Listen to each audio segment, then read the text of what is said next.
It's beautiful, fluffy, delicious bread. Made this today. Wait till you try it. It is just some of the best bread.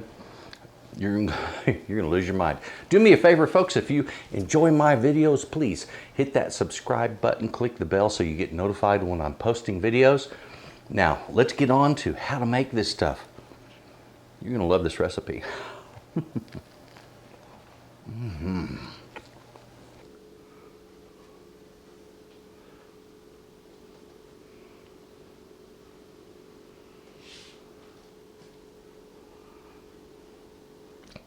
Howdy, folks. Welcome back to my kitchen. This is Texas Cooking Today, and I'm Stuart. And today I'm going to be making some bread. Now, bread is fun to make. There's a lot of different kinds of bread.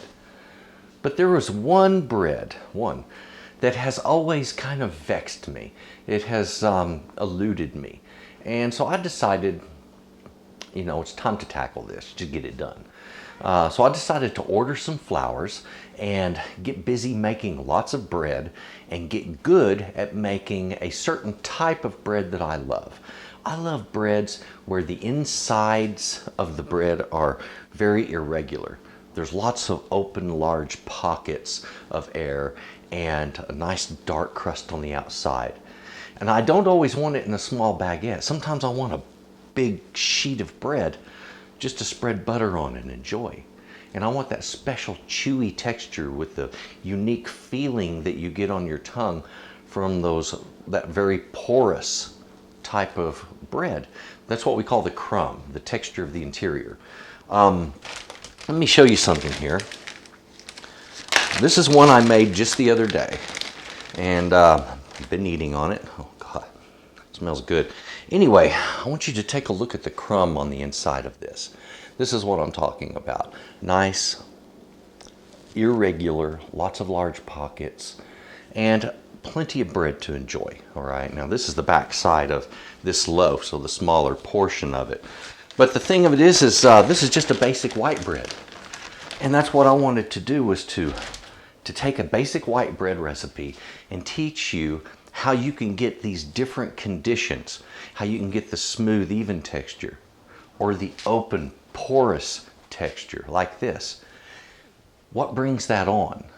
So today, the video is kind of centered, while we're using a white bread recipe, it's centered around hydration, the water, gluten, the amount that we're using, and also technique that adds tension. And when I'm talking about tension, I'm talking about the surface tension in the loaf. It's not like we can set our dough in front of Congress for a day and it'll come back with the right tension. I'm sorry, I'm being silly. It's that we have to knead, fold, and handle the dough in such a way that it causes tension to exist, so that when it's rising, it rises up as much as it rises out. So let's get into that. I'm going to have you come over this way. We'll take a look at what I'm working with, and we're going to get busy making some delicious bread. This is a basic white recipe, and it's delicious. Come on over. Okay, folks, I have everything out here that I'll be working with. I do have some extra right over here. I have what looks like just a horrible mess in a bowl, and this is actually a sourdough starter. Okay, so it's coming along, it's doing its thing. I'm going to feed it in a little bit. We'll do it on camera. We'll take a look at what it looks like, and I'll discuss what it smells like and what you have to do to make one. Those are pretty easy. Now today for this though, this is just plain white bread. We're using 4 ingredients only, and that is going to be flour, yeast, salt, and water. Nothing else. It's basic as it gets when it comes to bread. And that's why I wanted to do it with this recipe, because this recipe you can take from one end of the spectrum to the other, from a dense dough that produces a smooth, even white bread, like the same white bread that you get at the grocery store, where it is very smooth and even on the crumb, and very much the texture of foam rubber almost. And or what we're doing today, which is an artisan bread. So I'm using a real high gluten flour, and what we're going to do right here, right now, we're going to measure this out. Now what I did is I took a recipe that I already had and then converted it to weights. Okay, and that way I could do much more accurate baking. So something I recommend that you do, if you haven't already gotten one, get yourself one of these nice handy little scales right here. And these things will make bread making so much easier for you. Now here's the thing, normally I would be measuring out the flour and being very careful about making sure each cup is properly measured. But when I converted this, I discovered it's just 558 grams of flour is what I use. And so that's what we're measuring out right now.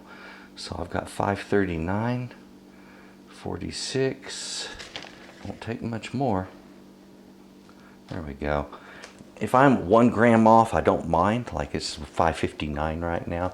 558 was what I was trying to measure out. And on this recipe, so you'll know, we're using 558 grams of flour. And of my yeast, I'm going to use the equivalent of 1 packet of yeast, which is 2 1/4 teaspoons of yeast. Well, folks, when that's measured out and you weigh it, you're talking at about 7 grams of yeast. And that would be in the dry yeast like this. Now, another way that you could produce yeast for this recipe would be to do what's called a poolish. There's a 1/4 teaspoon. Now, a poolish, what that is where you take and make yourself basically a batter that is a yeast batter. So you're using yeast and you're using flour and water, mixing those together at a high hydration level, and it produces a starter very similar to a sourdough starter, except it's just made with regular commercial yeast. Now I'm using a fast rising commercial yeast. If you don't have that and you're just shopping out of your grocery store, take a look at the bread machine yeast. It's the same exact thing. So something I never do is I never measure my salt directly against the yeast. In other words, I don't pour salt right onto the yeast. Salt will kill yeast, plain and simple. So we mix the two separately into the flour, one and then the other. Once they're mixed in with the dough, that salt will not hurt it, but we just don't want heavy direct contact. Okay, so right there, I have my flour mixture ready to go. It's 570 grams with the yeast and salt. So when we're talking about hydration level, you'll hear about, oh, it's a 90% hydration or 80% hydration dough. Well, what we're talking about is the amount of water relative to the amount of dry ingredients by weight. Okay, so balance that again, zero it I should say. And then I'm going to just pour in some water.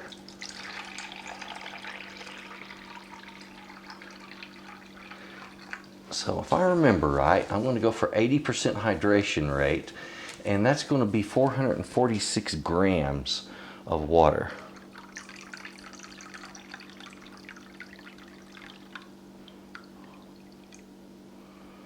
$443, $447. Oh, so I'm 1 gram over on the water and 1 gram over on the flour. Big deal. All right. So now we can mix this together. It does not require a machine or anything like that. All right. It's as simple as put all ingredients in one bowl, use a spatula, and mix until they're fully combined. Tell you what, take a look down in the bowl so you see what this is going to work like. So as you can see there, this is going to be a very wet dough at 80% hydration. So you will know, get some comparison here. A bread that is 60 to 65% hydration, that's usually what you're looking at in like a French loaf or regular white bread. It gives you a very even crumb. So now look at this. It looks kind of shaggy. Looks like it's not going to fully mix. trust me, this is very high hydration. It not only will mix, but it'll be quite wet when we're finished.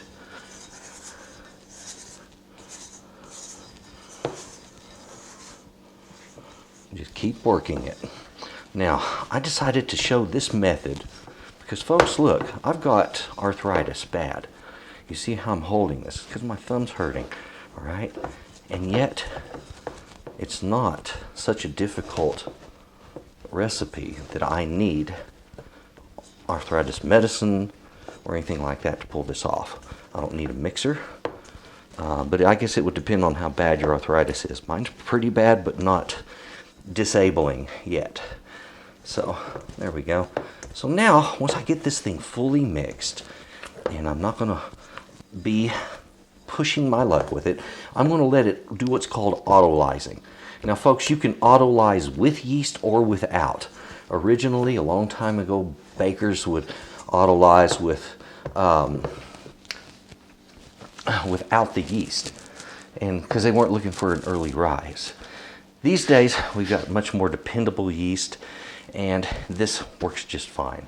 So we're going to let it sit here for about 30 to 40 minutes and do what's called autolyzing, and then I will knead it.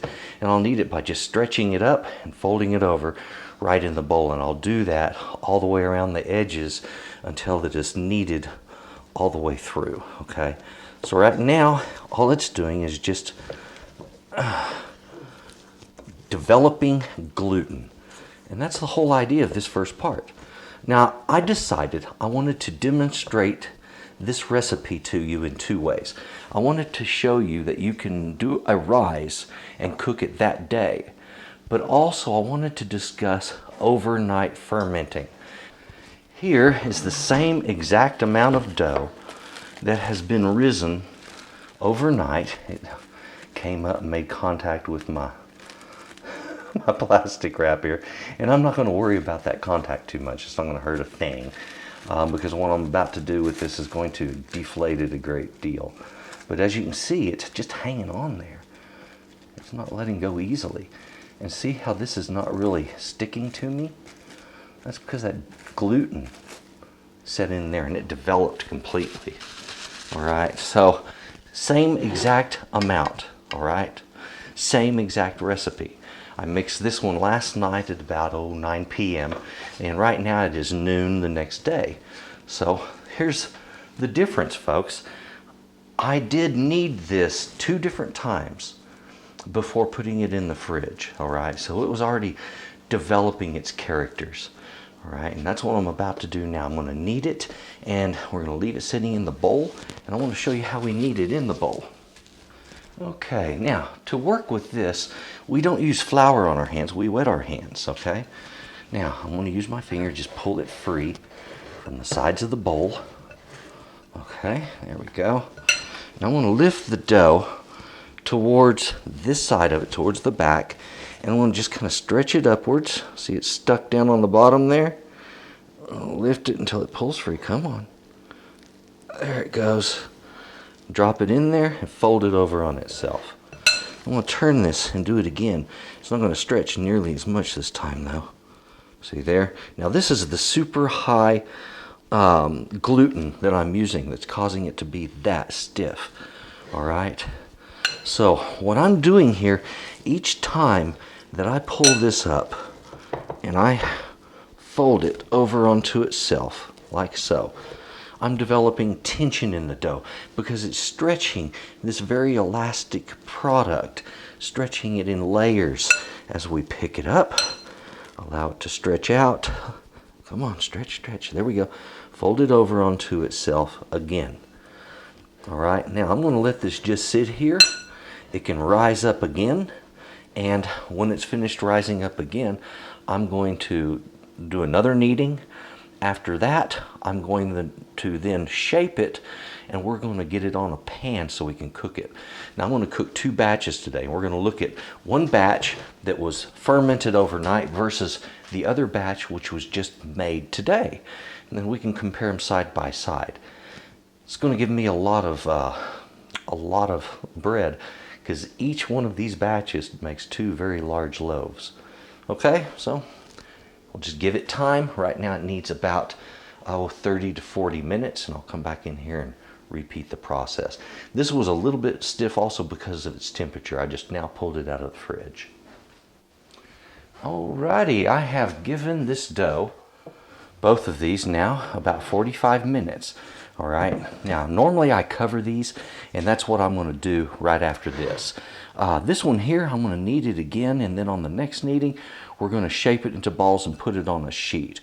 All right, now what I normally do is knead these things about, 4 to 5 times. And it's the gentle folding like you're seeing here. And what that does is it keeps you from busting all of your air bubbles in there. It makes this go real smooth. I want to wet my hands again.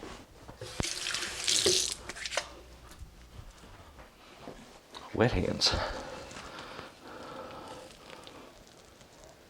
There we go. And it's so very stiff, it's almost impossible to do this anymore, which is a good sign. I mean, that means that gluten is really developing in there. And you can see bubbles that have formed. All right. Maybe I can get one more out of it. Here. Look how bouncy and stretchy that is, folks. Isn't that incredible? There we go. Press that in there. I'll let that rise again. Now, let me show you what I do on the one that we just made. On your first knead, whether you have wet hands or not, the stuff is going to stick to you a little bit. Don't lose any sleep over that. Just take that stuff and kind of stretch it out and fold it back. You see how that dough tore when I was stretching it? Now, folks, that is a surefire sign that the gluten has not developed, okay? But it will, and it'll be just like what you just saw in that last loaf, where I've kneaded it 4 times now.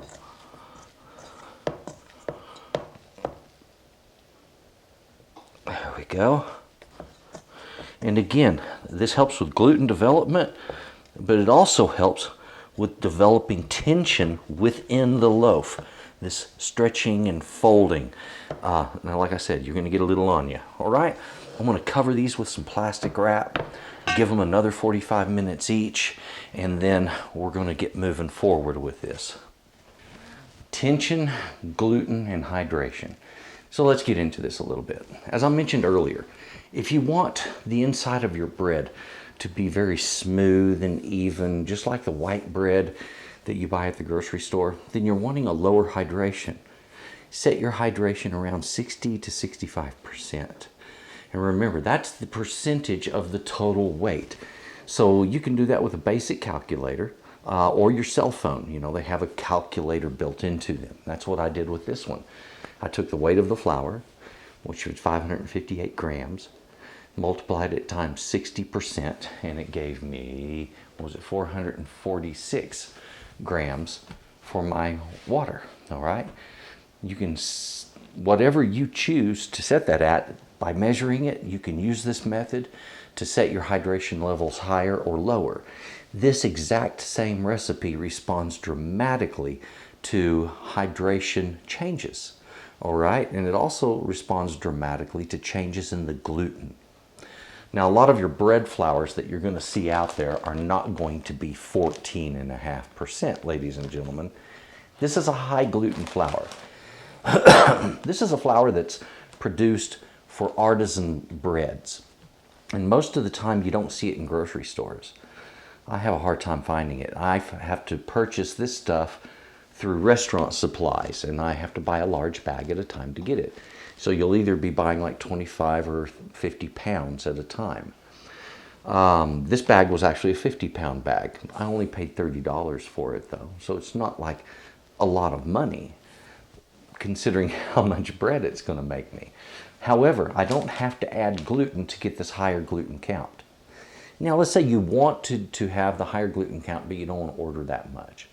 Take your bread flour and then order yourself, if your grocery store doesn't sell it, order some Vital Wheat gluten. It just comes in a bag, and all that is just wheat gluten, folks. Nothing else. It's the protein in the wheat. And you can measure out enough of that to bring your flour up to the gluten level you're wanting it to be. So you can customize your gluten levels in your flour that way. But what that gluten level does is it gives you that really stretchy, elastic quality. You know, like a balloon, when you inflate it, it just keeps stretching. This stuff is the same way. I get these huge air pockets, and they stay whole and they stay intact. They don't break very easily, and that's all because of high gluten.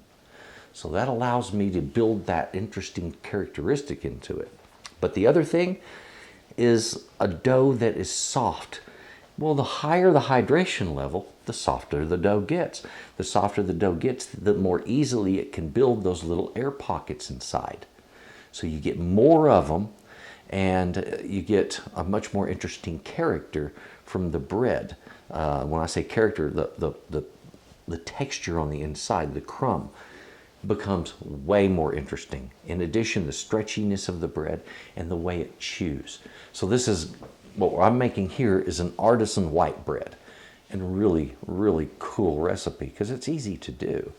Now, this isn't a recipe I found. This is one I developed because I was wanting to learn these lessons. And there's only one way to teach a lesson like this the right way, and that is to go through enough loaves and enough experimenting to really understand it.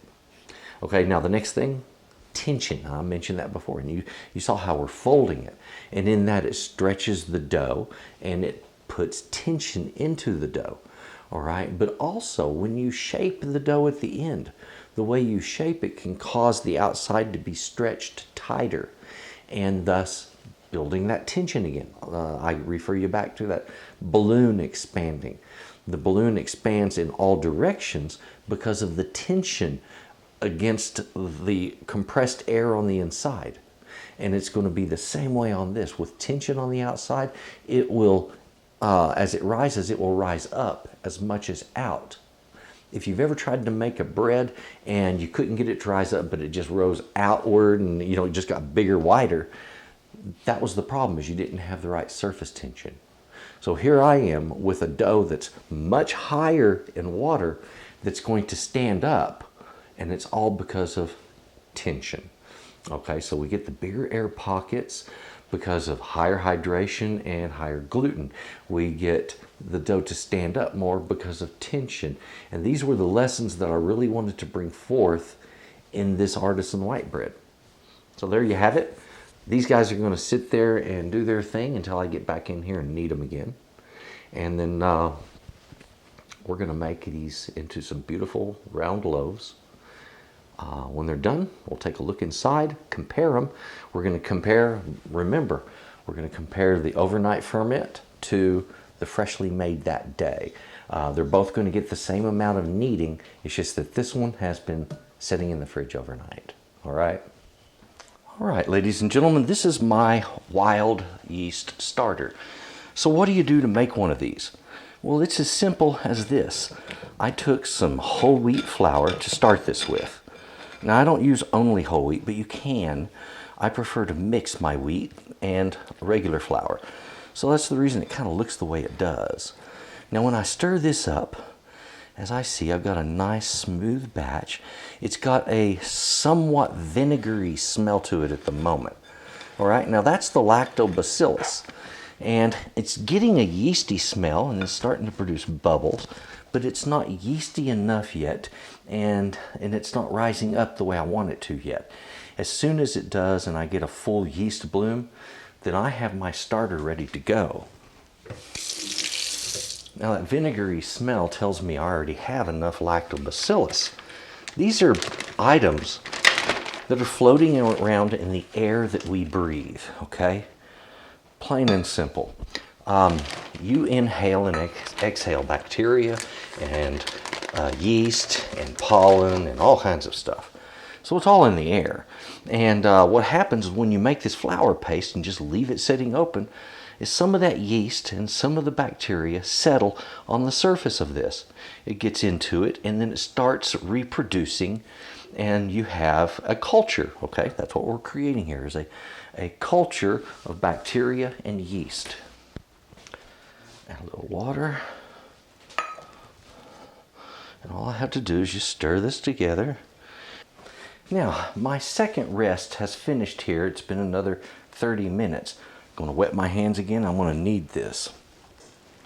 This is where having a heavy glass bowl comes in handy. But as you can see, it is coming. There we go. Now, under itself and down. So that's all I'm doing is I'm just allowing it to let go of that bowl. Come on now. So this is the reason also I like using glass bowls, but the glass doesn't react with yeast either. Now it's really not such a big deal on a stainless bowl, but it doesn't rise as well in stainless as it will in glass. It's just one of those little funky things about yeast. Yeast doesn't like salt and it doesn't like metal, but it's still workable. This guy is going to get turned into 2 loaves at this point, so I'm going to turn this out. I am going to use flour this time, and but not a whole lot, very minimal on the flour, so you don't have to make sure it's not sticky or anything or smooth. We're just going to fix it so that it shapes a little better and easier, and that flour that I'm going to put down on the board will help facilitate that a little bit. So again, what we're going to do, cut it in half, and then we're going to seal it and then stretch the outside of the dough tight to make tension, and then start rising it on our sheet. Before I can do that, I need to take the sheet that I want to rise it on. There we go, which is going to be this guy. I'm going to coat this with some butter, all right? I want plenty of butter on it because this stuff can stick.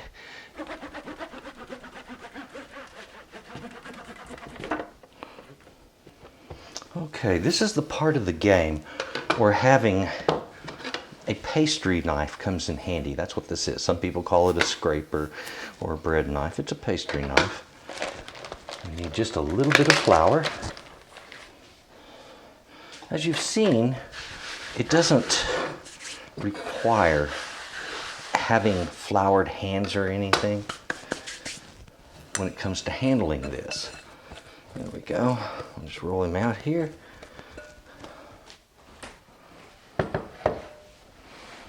All right, now I'm going to simply, right now, divide this in half. There we go. Now where we have that cut mark, here's the open interior of the dough, and the same thing here. I'm just going to pull it closed, all right? Same thing here. Pull him closed. Close him up.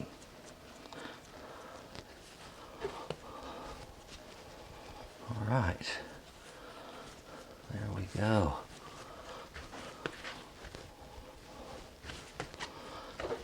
There. So what I'm doing there is just kind of folding it in on itself and rolling it. We'll take that side and we'll tuck them under. So what I want to do now is fix this so this has a little tension on the surface. And you might see some other bakers doing this where they push in and they turn the dough. And what that's doing is, if you'll notice when I push in, you see how it raises this up and it's pulling this taut across that surface. Well, that's what they're doing, okay? I'm just showing it to you in slow motion. Now the flour will help to keep that from sticking to my hand as much as I'm doing this part, because I'm wanting it to tuck under and to hold its shape. There we go. Sometimes I just do it with my hands like you see me doing here. So I'm pulling in and twisting at the same time. Pull in and twist. And that's just kind of tucking all of the dough underneath and forming this nice little dome, okay? Now I'm going to transfer this to my pan and do the next one the same exact way. I have those loaves on a pan. They are kind of jiggly. They are what they look like. And this one really wasn't done that well. It's going to form a unique shape right over here. We're going to find out what happens. We'll just let it do its own thing. So what I want to do, if I can get it open here.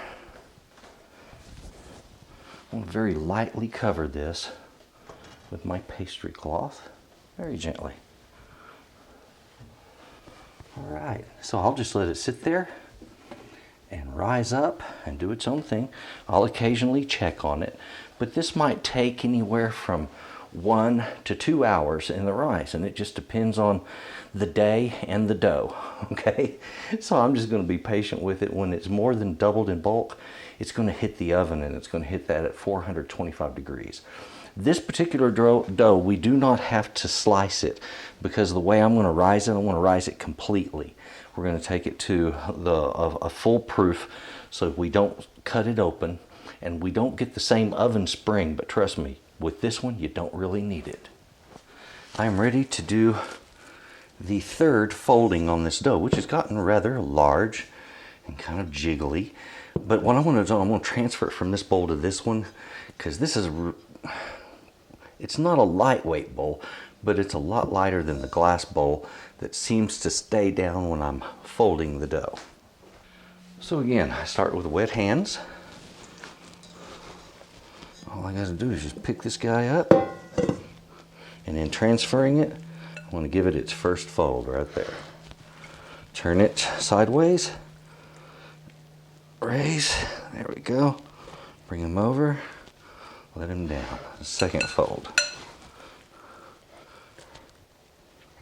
There we go. Fold him down over himself there. Let's look at these. Oh, looky there. They're doing nice. If you notice, they're not rising out as much as they are up. They're doing very well. We'll just let them keep going at it. And that upward rising is really neat. You know, that's that surface tension that is allowing that to occur, allowing it to come up. And if you notice also, even though this is 80% hydration, it's not sticking to the cloth. All right, look at this. Look how much it's risen up. It's all the way up to that paper, and it's sticking a little bit, or excuse me, my plastic. It's just, that is incredibly active, ladies and gentlemen. It's looking exactly the way I want it to. So I've got to do another folding on this, just as I've been doing all along. And then we're going to take another look at our loaves that are rising over here. All right. Isn't that nice? I'll just reach in there, pull him up, fold him over onto himself. Just like that. Look, we got these little bubbles in there everywhere. Turn it a quarter of a turn, reach in again. Pardon my ring hitting the bowl. There we go. Just fold that over. Okay, let's take a look at these. Oh, look at that. They have almost doubled, all right? They're getting there. We're gonna let them do more than double, okay? We're gonna let them just rise on up. They will do fine. So anyway, it's time to do the last part, which is to form them into their loaves and get them onto a pan. And that's what we're going to do here in just a moment. And I've already looked at these others. They're doing very well. I can see their shape has come up a great deal. So I'm looking forward to this. Now this is the pan that I'm going to be using to heat up in the oven and put water in to steam the oven. That creates a better crust. Doesn't take a lot of flour, remember? Just a light dusting on that board. And if you want, you can put a little bit more over the top of the dough once you're done. Remember, look at this. See how it just pulls away from the side there? It'll just come right out.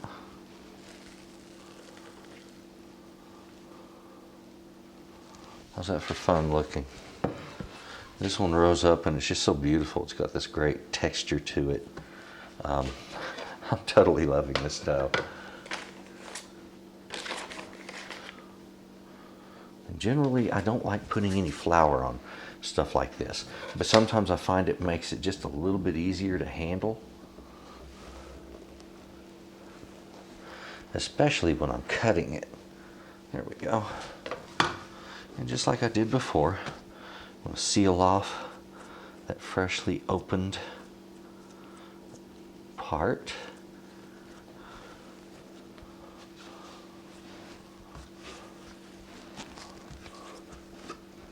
There we go.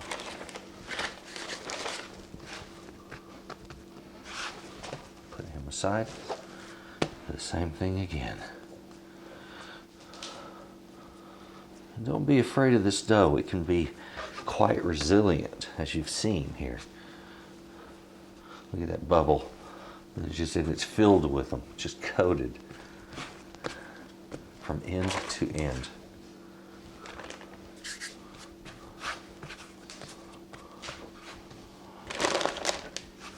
All right, so whoop.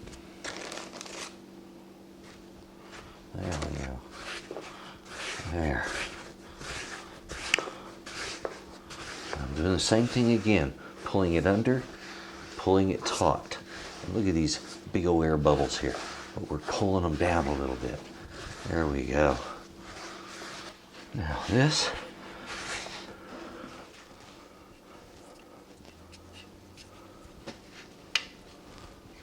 Okay, we're going to do the same thing again on this guy. There we go. All right, so here we have them starting out. And of course, remember, this is the one that started without being fermented, and these others were fermented. Now, fermenting, all that is just letting it rest in the fridge overnight. All right, now something unexpected happened. And I'm very happy it happened while I was filming. Ladies and gentlemen, my starter has started. I'm sitting here watching these little bubbles pop on the surface. This is exactly what I'm looking for. If I want a good sourdough, let me... Now see, this is smelling like sourdough bread. So it's got that beautiful yeast and bacteria smell both. Oh, and it's just perfect. Like I said, the surface is just bubbling. We're going to take a look below the surface here in just a moment, and I want to give you a good close-up on this. So let me zoom in on it.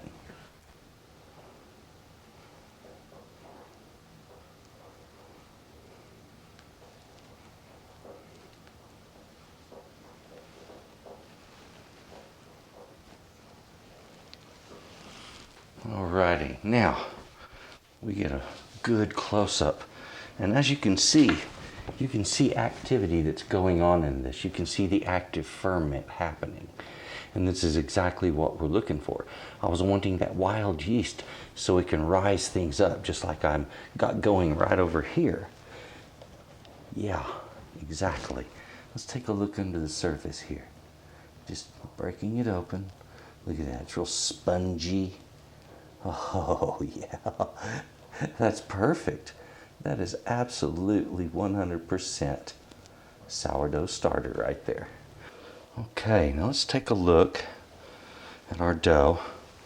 I'll tell you what, these two right here that I just produced are just outpacing the ones that I did the overnight ferment on.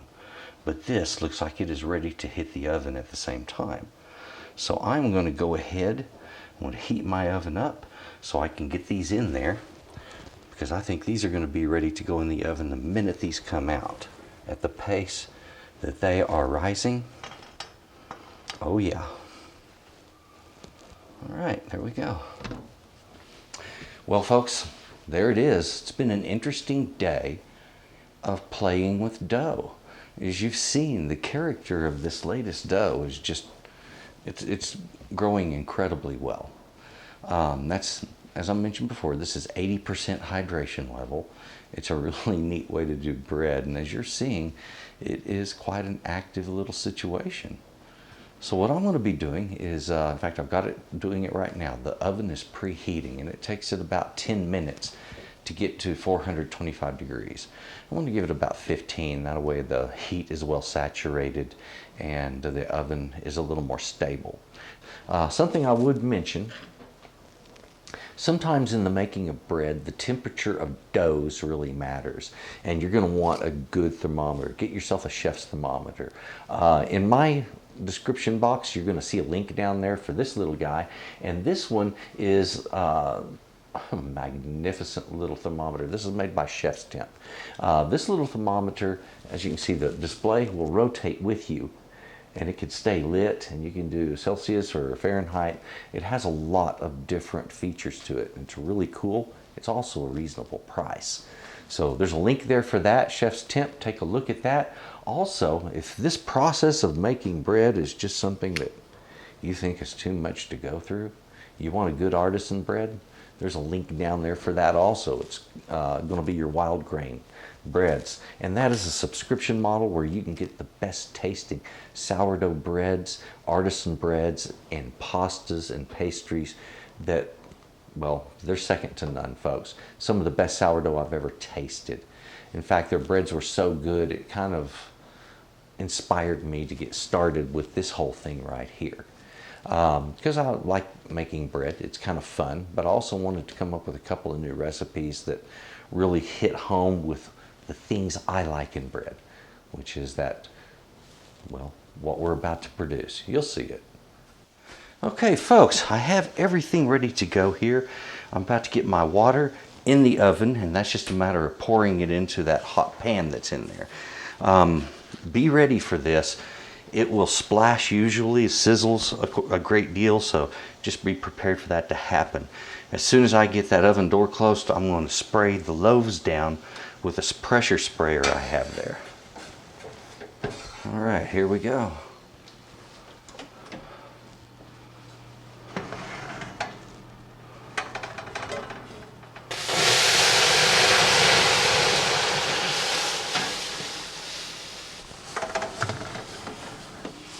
Okay.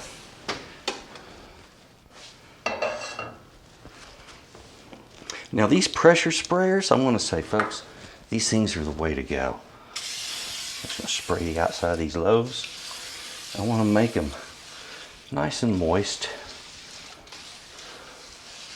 There we go. These, and that's just going to slow down that browning.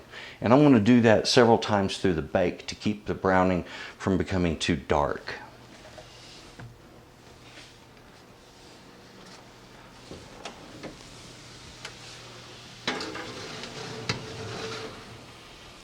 All right, it just needs time, and that will be 20 to 25 minutes. So I'm gonna set my timer for 20 minutes. I'll take a look at it, and then we'll know where we're going from there. All right, I am going to spray these loaves again. Now at this point, I'm spraying them to slow browning. All right, let's take a peek here, see how these are coming along. Oh yeah, that is looking really nice, folks.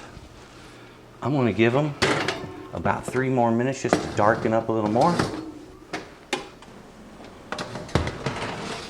All right, that is beautiful looking.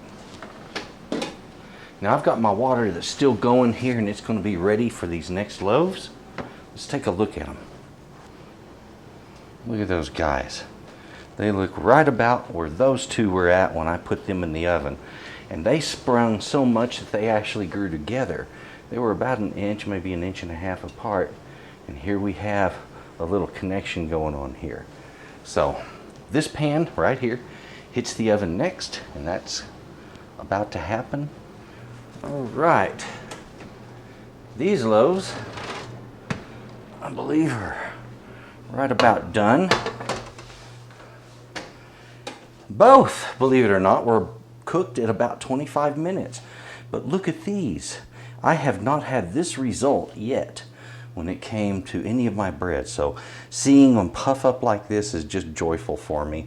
And I have to believe that it has something to do with the fact that maybe I'm getting better at creating that surface tension. Because it did feel better on these than it did on these, I'll say that. So I'm hoping that's the case, and if so, I'll be duplicating that a lot. Ooh, yeah. Well, I think the difference in these is pretty obvious. These expanded, but they expanded more out than up. These expanded, but they expanded more up than out. So I think I've got about the same condition on the inside of the bread on both of them. but just a different shape. So surface tension, folks. It seems to do wonders, doesn't it? All right, now we've got 2 different batches, and I'm going to cut in to both of these loaves, okay? This one was the shorter ones, were actually the ones that were fermented overnight, and these were the ones that we did just here today. And what we're going to do is just, I want to say this, the crust that I make on this is quite difficult at first. And I like to start it with this, but I get a smoother cut with this. There we go.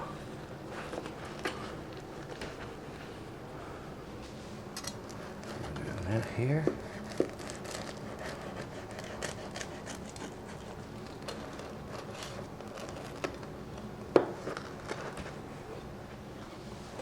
Okay, the first one. Look at that. That is good looking, isn't it? See, this was actually exactly what I was going for when I was originally working this recipe. And I was thrilled when I actually got this effect. Now let's take a look at what we did today, which I think came from better surface tension. We got better rising. Look at that. Same beautiful effect. Just a better shape on this one. Beautiful interior, they're both soft and fluffy. Folks, either way you go, whether you're going to long ferment it or just do a quick one-day thing, you end up with a beautiful white bread that's really worth having. Okay, so give this recipe a try. I think once you do, you're really going to fall in love with it. It's a good one. All right. Had to deal with some relatives coming by to get some bread. Always happy to help out the family. There we go. All right. Beautiful. First.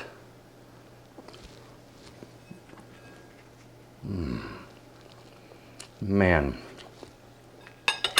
Nothing quite like a fresh homemade artisan white. Folks, if you enjoy this, if you like my videos, please subscribe, click the bell. Also, click a thumbs up. Please, check those links that I have right down in my description box. There's one there for an artisan bread company, another one for a great thermometer company. You want to check those out. Also, links to my website where you can get recipes. There's more recipes showing up real soon. And the cookbooks aren't far off. Okay, so get ready, folks. Things are coming along. Thank you for watching. And please, you have a good day. Bye-bye.